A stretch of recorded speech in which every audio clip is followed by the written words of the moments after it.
Tatlong Taiwanese ang inaresto sa magkahiwalay na raid sa mga lungsod ng Parañaque at Las Piñas.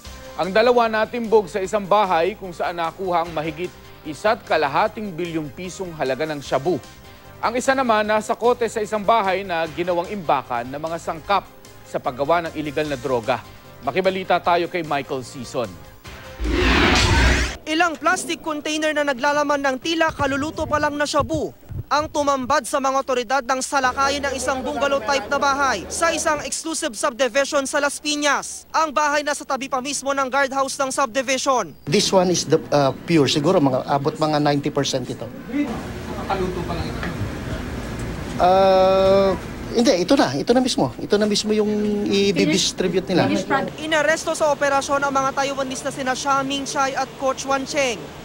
Kasama ng raiding team sa operasyon ng bagong Director General ng PIDEA na si Isidro La Peña. But apparently it's a big quantity ang kanilang na-produce dito. Sa isang silid sa bahay makikita ang naglalakihang mga makina na tila ginagamit sa paghahalo sa mga sangkap ng shabu.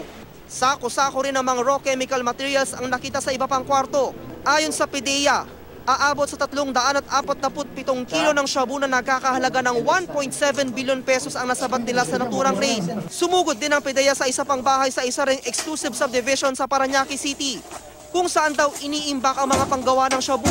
Sa unang tingin, mga kahon ng tape dispenser ang makikita, pero pagbukas ng mga ito may laman itong ephedrine, ang pangunahing sangkap sa paggawa ng shabu.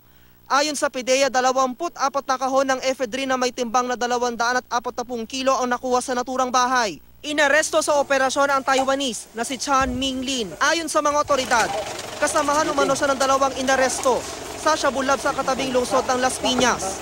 Tumangging magbigay ng pahayag ang tatlong inaresto. Michael Sison, Nagbabalita, Pilipinas.